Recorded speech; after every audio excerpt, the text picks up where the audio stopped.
Assalamualaikum warahmatullahi wabarakatuh. Welcome back to Digital Nerding. Jadi di kesempatan kali ini kita akan membuat video di mana membuat project untuk menghubungkan komunikasi antara ESP32 dengan Android Studio. Nah, di sini kita akan membuat aplikasi Android dengan berbasis kode Java. Pertama kita perlu membuat yang namanya interface. Nah, interface ini dari Android Studio sendiri udah ada widget ya, ada button, edit text, bisa di drag and drop. Nah, lalu untuk nama filenya, interface-nya sendiri ada activity1_xml. Lalu untuk codingnya ada activity1.java. Nah, XML itu desainnya, Java-nya itu adalah codingnya. Begitu. Jadi teman-teman hanya perlu untuk mengikuti program ini. Nah, untuk meregistrasi widgetnya, kita perlu menggunakan program private edit text. Lalu ada private button. Nah,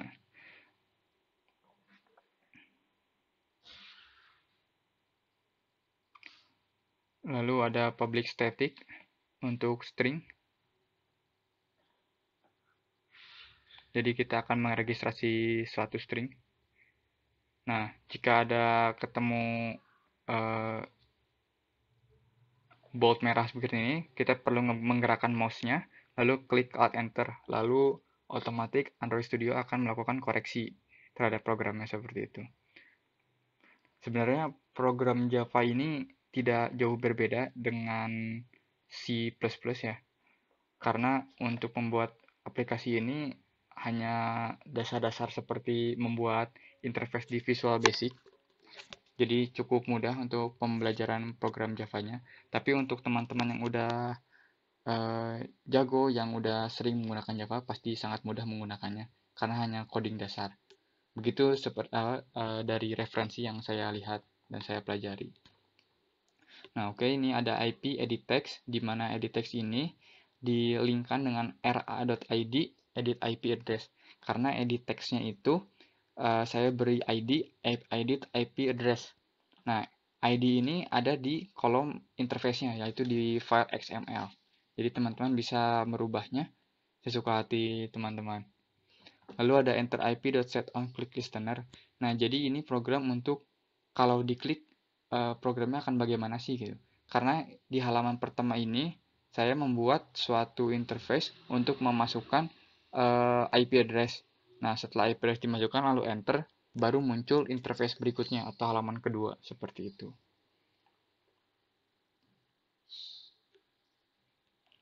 Add override, public, void, on click.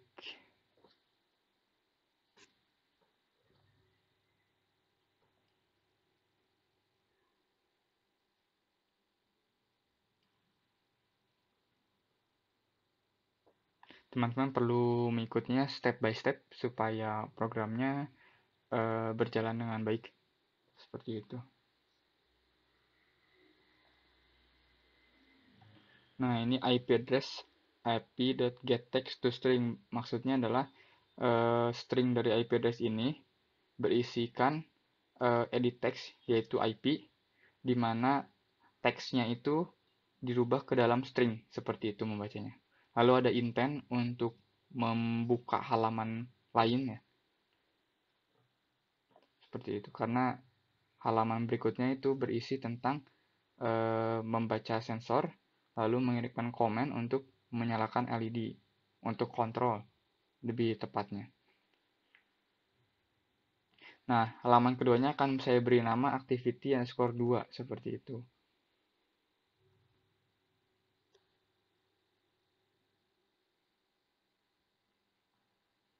Lalu start activity intent. Nah, maka setelah IP-nya dimasukkan, akan muncul halaman berikutnya seperti itu.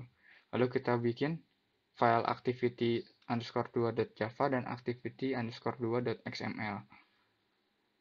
Nah, seperti ini.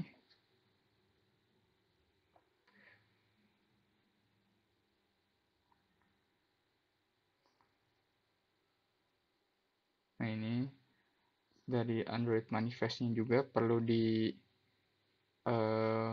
sisipkan ya programnya supaya halaman keduanya itu bisa dibilang terdaftar di aplikasi Android ini, seperti itu.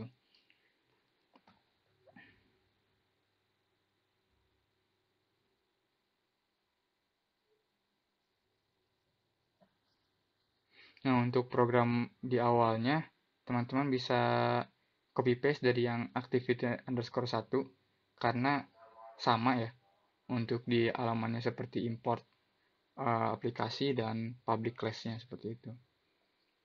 Untuk mempersingkat waktu, jadi tidak diketik lagi. Lalu copy paste juga untuk program yang ini, bundle save intent state, lalu dirubah ke activity_2.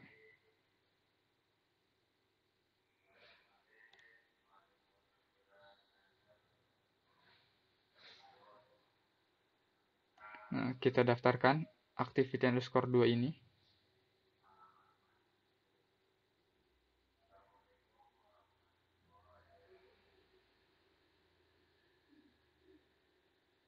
Activity 2.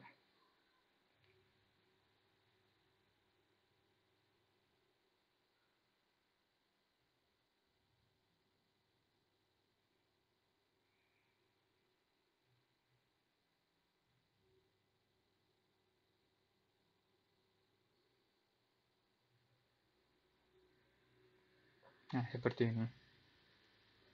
Oke, sudah tidak ada merah.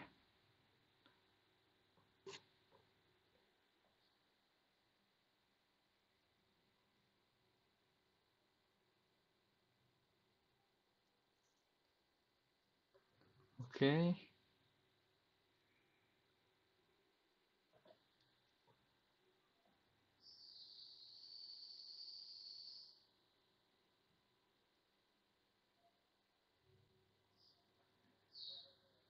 Nah, selanjutnya kita akan membuat interface untuk halaman keduanya. Ini saya sudah membuatnya jadi lebih cepat. Jadi ada button, ada judulnya fav1 dengan button on1 off1. Lalu di bagian measuring sectionnya itu ada spinner, ada angka ya yang muncul nanti yaitu edit text sendiri untuk membaca sensornya.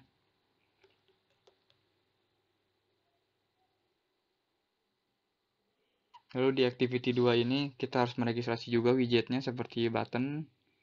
Saya menggunakan sekitar 6 ya untuk memberikan komen ke LED. Juga satu untuk spinner, jadi total ada 7. Kita akan registrasikan untuk komen terlebih dahulu. Valve 1 on, valve 1 off, hingga valve 3 on dan valve 3 off.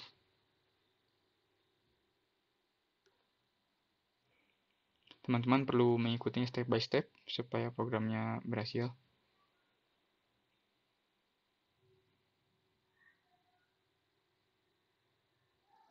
Kita registrasi spinner.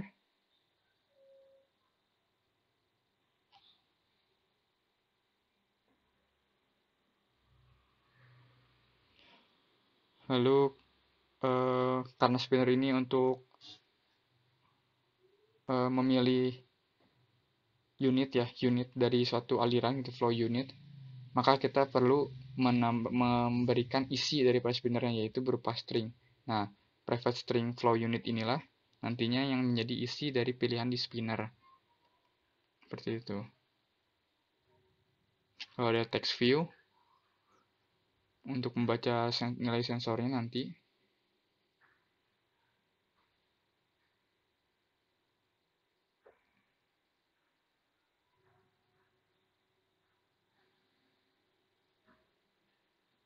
Ini adalah interface-nya.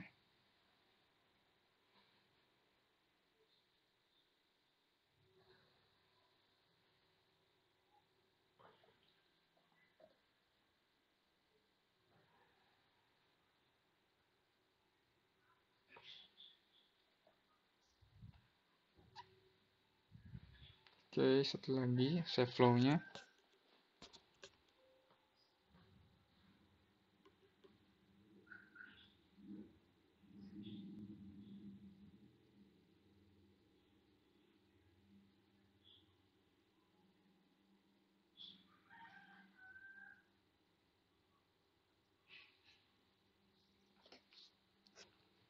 Nah, lalu kita akan membuat program untuk mengaktifkan fungsi daripada button ya, yaitu valve 1 on, di mana valve 1 on ini saya linkkan dengan ID valve 1 underscore on yang ada di interface-nya. Lalu valve 1 off,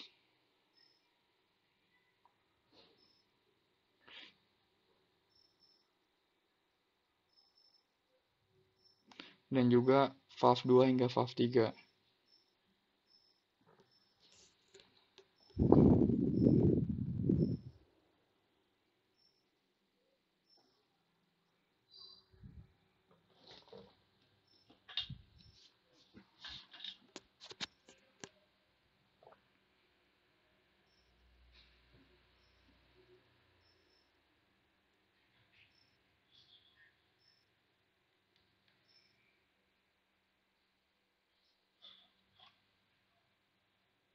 Juga TX value untuk membaca nilai sensornya. Kita perlu linkkan juga.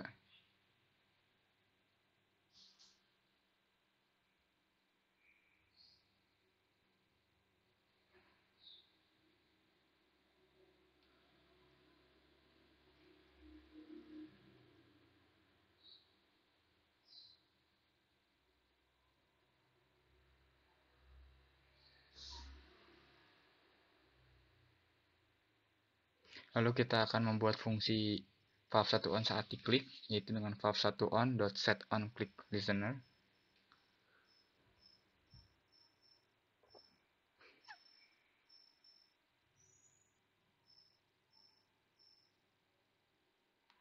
VV.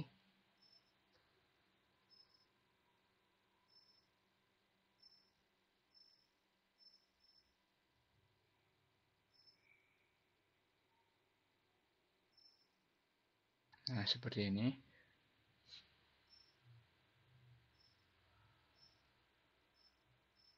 Oke, selanjutnya kita akan membuat protokol komunikasinya ya dalam file connectivity.java. Jadi connectivity.java ini dibuat di dalam folder com.example.myApplication seperti yang ditampilkan pada kolom kiri. Nah, di sini kita perlu membuat static lagi, string, berupa string.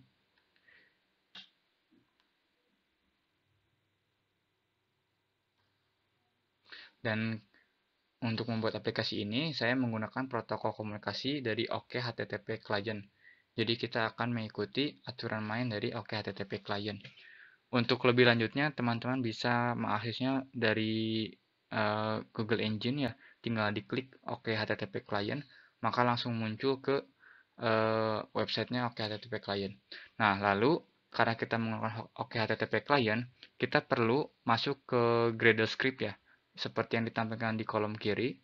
Lalu kita mengetikkan kode implementation com.squareup.okhttp3.2 okhttp.2.4.9.0, di mana 4.9.0 ini adalah versi daripada OKHTTP-nya.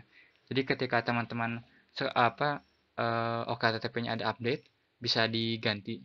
Nah, untuk coding implementation com_squareup ini ada panduannya di websitenya, jadi teman-teman bisa mudah untuk mengikutinya seperti itu. Lalu klik file yang ada di pojok kiri atas, lalu sync Gradle supaya Gradle-nya ini terupdate. Jadi OKHTTP-nya bisa digunakan seperti itu. Soalnya kalau nggak disinkronize, nanti OKHTTP client-nya akan merah terus. Nah, dari sini kita tinggal Alt Enter, maka OKHTTP client sudah bisa digunakan. Nah, untuk membuat protokol komunikasinya seperti ini, teman-teman tinggal ikuti.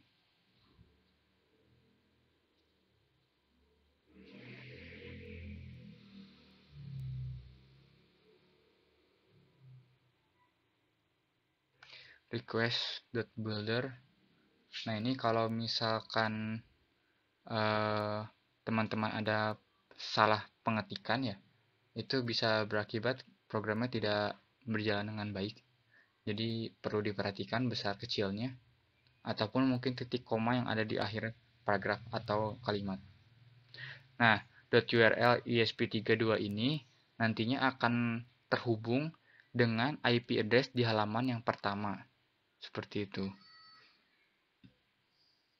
Jadi ketika kita memasukkan IP address di halaman pertama tadi, maka ketika di enter, kita akan membuat hubungan dengan IP address yang dimasukkan. Seperti itu. Client.newCall.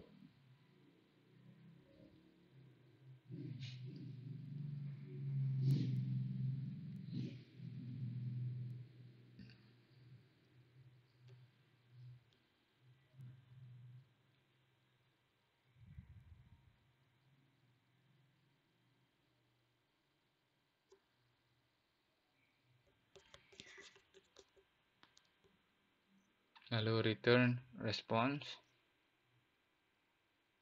.body. Jadi jika konektivitasnya gagal atau tidak berhasil, maka akan muncul suatu error. Tujuannya sih ke situ ya. Jadi kita sebagai pengguna mengetahui apakah berhasil atau tidak saat melakukan pembuatan konektivitas antara ESP32 dengan aplikasi Android ini. Untuk aplikasi Android Studio-nya sendiri ini bisa diunduh secara gratis ya, karena memang open source. Jadi tidak perlu berbayar, tidak perlu ada crack. Ini bisa dipakai terus.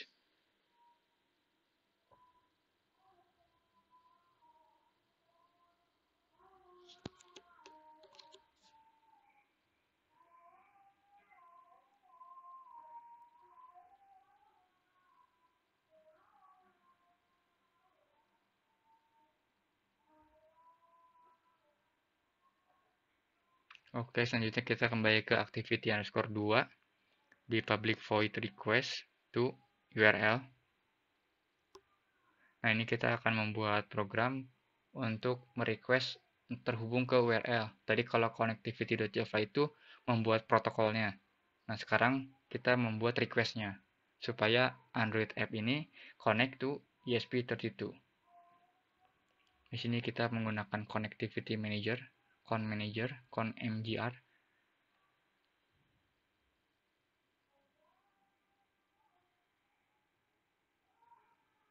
Lalu get system service.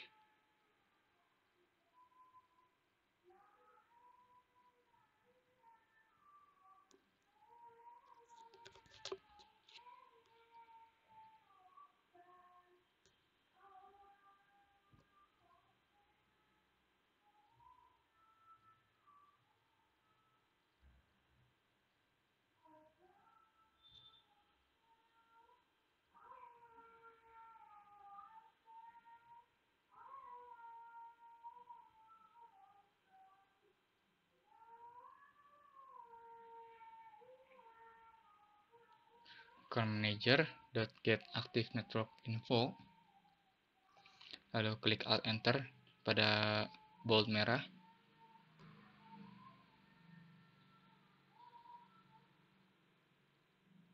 Lalu kita membuat suatu perbandingan. Jika network infonya 0, tidak sama dengan 0, artinya ada statusnya, dan network infonya itu terhubung, baru kita bisa melakukan request URL seperti itu. Soalnya kalau tidak dipakai if network info ini, kalau misalkan gagal, aplikasinya bisa crash. Jadi ini penting ya teman-teman ya.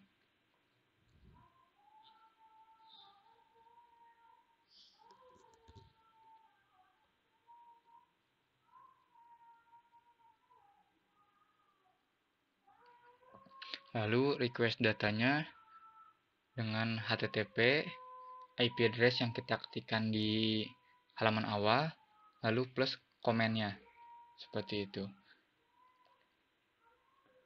Nah, jadi untuk hubungan dari Android app ini ke ESP32 sama persis seperti kita membuat komunikasi antara ESP32 dengan web. Jadi dari yang part 1 dan part 2 itu saling berhubungan ya sampai ke Android Studio ini. Seperti itu. Nah, untuk metodenya sendiri kita menggunakan metode get. Jadi komen itu ada di slash terakhir. Jadi misalkan /let1 gitu atau /let2 itu adalah komen yang diterima oleh ESP32 seperti itu. Jadi teman-teman perlu mengikuti dari part 1, part 2 hingga sekarang part 3.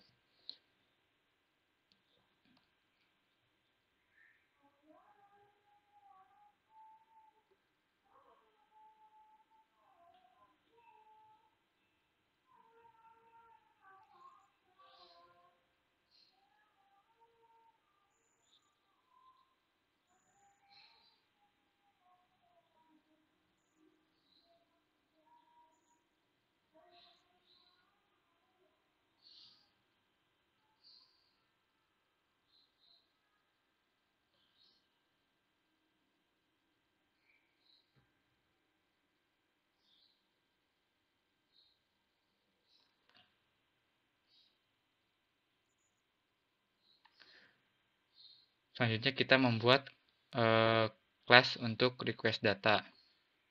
Seperti itu.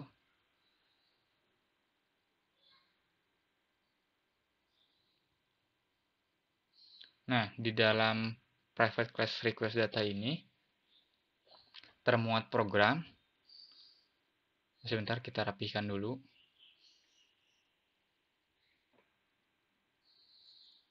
Nah, supaya rapi. Oke.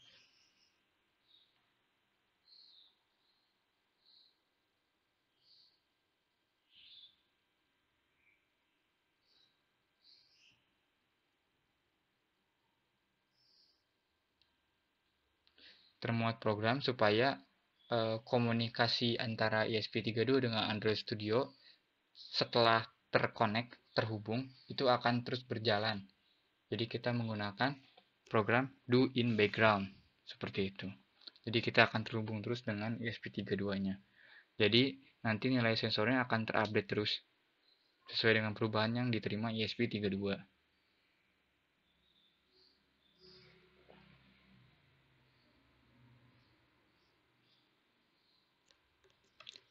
Lalu connectivity.getURL.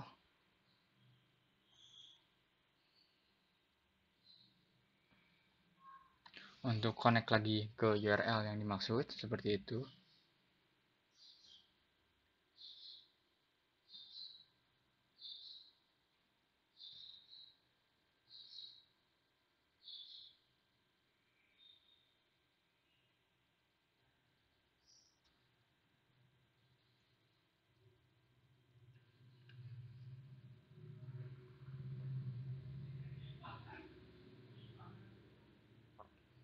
Lalu kita membuat runnable status data.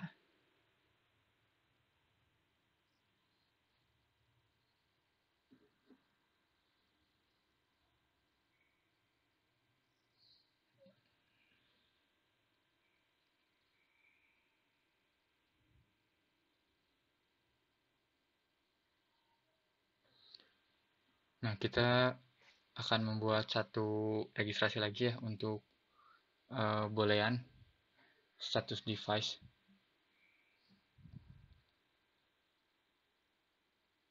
untuk dimasukkan ke program private runnable.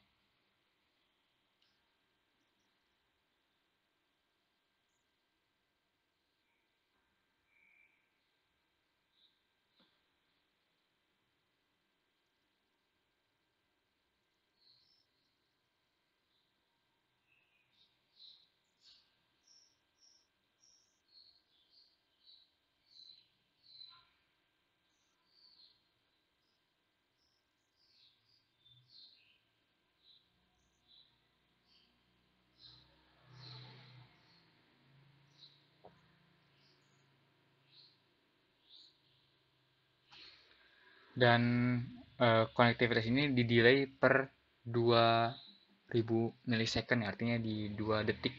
Teman-teman bisa merubahnya supaya mungkin kalau terlalu cepat biasanya juga bisa crash gitu.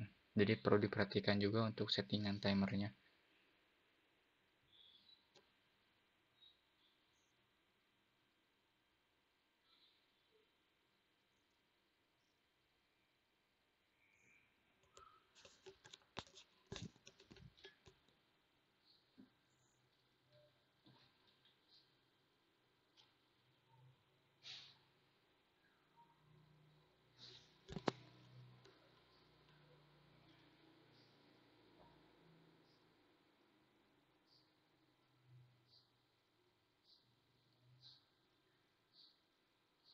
Selanjutnya ada protected void on destroy.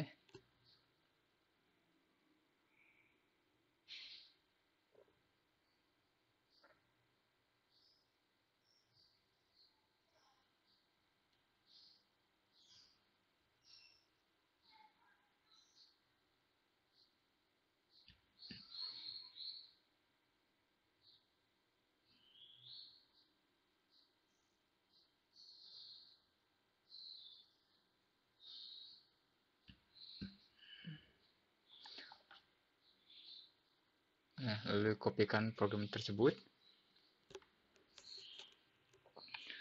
yaitu handler post.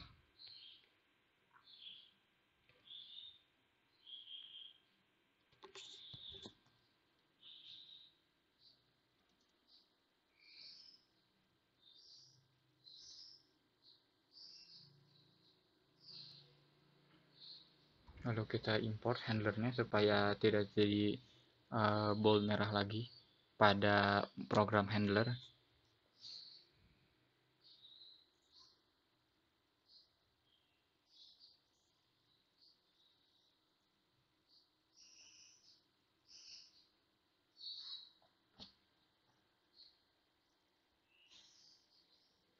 Nah, seperti ini.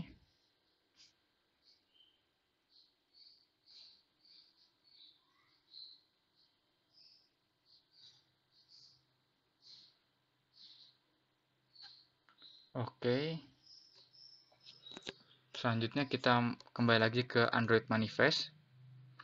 Kita harus menggunakan uses permission internet, lalu juga uses permission tentang Wi-Fi state ya. Jadi Android Studio-nya, Android aplikasinya ini bisa terhubung melalui jaringan Wi-Fi dengan ESP32 seperti itu.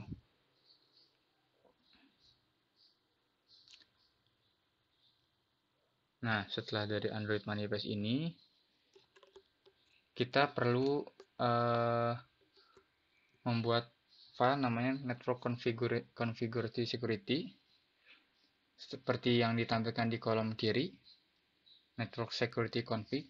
Nah, di network security config ini kita akan memasukkan data untuk clear traffic ya, seperti itu. Teman-teman hanya perlu mengikutinya saja.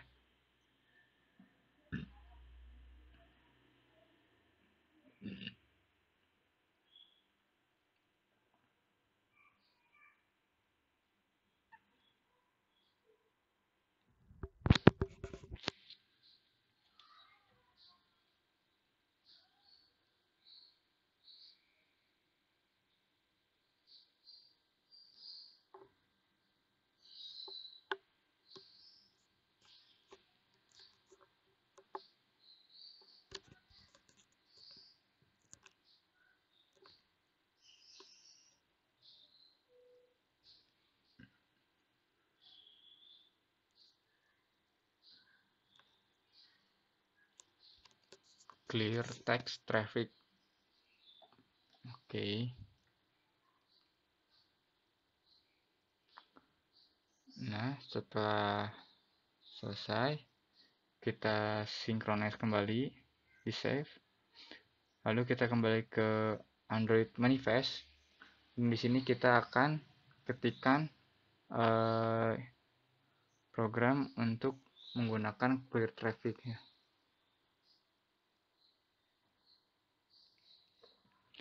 Uses clear text traffic through. Nah, seperti ini. Lalu di save, di build.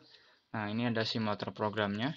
Kita masukkan IP address-nya 192.168.43.150. Lalu klik enter. Nah, maka untuk pembacaannya akan terupdate ya, berdasarkan yang diterima oleh ESP32. Nah, lalu kita akan coba untuk outputnya, yaitu mengirimkan komen dari Android ke ESP32. Nah, untuk programnya sendiri, untuk program dari command-nya, itu tidak ditampilkan di video. Jadi teman-teman bisa mengisinya sesuka hati, atau mungkin bisa melihat panduan yang saya share di GitHub saya, seperti itu. Karena untuk mengisi komen mungkin teman-teman berbeda ya. Bagaimana akhiran dari ESP32-nya, mau pakai slide-slide 1 atau slide yang lainnya seperti itu. Oke, mungkin itu saja video kali ini. Terima kasih telah menonton. Jangan lupa di subscribe. Wassalamualaikum warahmatullahi wabarakatuh.